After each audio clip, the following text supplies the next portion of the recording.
Itu yang mereka isunya tunggu. Saya akan menghadapi inflasi tinggi, suku bunga tinggi, nilai rupiah anjlok hanya 20% dari nilainya. Yang tadi hanya sudah melampaui 16.000 mau ke 20.000. Negara tetangga, saya sebut aja namanya Lee Kuan Yew, dia mengatakan apa? Kalau Habib panggil, wah akan melampaui 20.000. Orang antri, makanan kurang, PHK banyak. Itu kan lebih penting dari pesawat terbang itu. Saya dahulukan ini dulu. Jadi saya ngalah untuk menang. Yang menang itu siapa? Rakyat.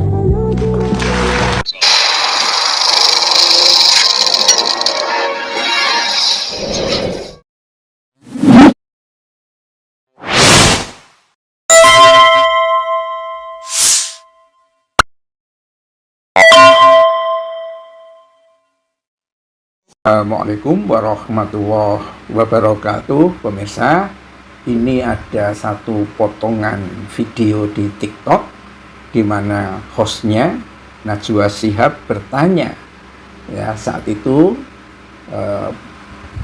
Habibie sudah tidak menjadi presiden, tapi ketika jadi presiden kenapa tidak teruskan proyek IPTN? Inilah bedanya antara otak kopong dengan Habibie. Tapi bukan hanya persoalan otak kopong ya di Jokowi, dan yang ngeri lagi itu kemungkinan berlanjut ke Prabowo ya, yang ambisinya harus dijalankan duluan ya, APBN tekor, suruh utang lagi terus, tapi pada akhirnya mangkrak semua. Bedanya kalau Prabowo tidak ada proyek-proyek strategis nasional seperti itu, tetapi kabinetnya gendut dan menteri-menterinya nggak banyak gunanya. Walaupun dikasih Mahaputra jilid 7 atau 8, tapi kalau pada menjadi pencuri itu sebetulnya nggak ada gunanya. Bedanya Habibie ya dalam kebijakan ekonomi adalah bahwa dia mendahulukan rakyat. Tahu bahwa situasi yang terjadi pasca reformasi, yakni 1998, ekonomi rakyat itu luar biasa, bergolak, runtuh ya, orang bahkan mencari makan ngos-ngosan gitu. Hampir sama dengan situasi yang ada sekarang ya. Pada saat Habibie itu berkuasa penuh ya, sebetulnya bisa saja proyek yang dihentikan oleh IMF ya, IMF itu dilanjutkan lagi karena dia orang paling penting di negeri ini, dan tidak ada satu orang pun yang mempersoalkan. Pertama karena Habibie juga memang punya reputasi ya, yang kedua juga integritasnya, dan yang ketiga ya, dia punya prospek. Proyek ini prospeknya besar sekali pemirsa, karena sudah diprediksi pada saat itu Habibie ini ya, oleh Habibie ini, bahwa IPTN itu nanti kalau membuat jenis pesawat itu yang butuh itu di tahun 2020 itu sekitar 2000-an atau berapa, jauh lebih dulu daripada Perancis dan lain sebagainya. Dan rupanya Eropa sudah menyadari kalau sampai Indonesia duluan, karena orang paling pentingnya dalam pesawat itu adalah Habibie, ketinggalan. Makanya IMF itu dapat pesanan supaya PTN itu dihentikan. Dan yang lebih besar dari itu adalah Habibie punya etika. Itu memang bedanya dengan Jokowi maupun Prabowo ya, punya etika. Yang didahulukan adalah rakyat. Diatasi dulu inflasi, ya kan? Dia rangsang dengan UKM, ya. Dia sehatkan sistem perbankan, ya. Keuntungannya ditampung oleh di Danantara, tapi disehatkan bank-bank. Ada kepercayaan publik, investasi dari luar masuk ke dalam, pelan-pelan bangkit kembali, ya. Yang kemudian dikenalkan dengan Habibienomics itu, ya. Itu adalah salah satu yang menyebutnya itu adalah Dr. Kwik Kian Gi yang kemarin baru meninggal itu, mendiang itu, yang menyebut ekonominya Habibie itu, yang nyebut bukan Habibie tapi Kwik Kian Gi, menyebutnya sebagai Habibienomics itu ya. Dan ya sayangnya orang sebaik ini disia-siakan oleh DPR, oleh MPR saat itu, ya kan? Dan itu juga kembali ke etika.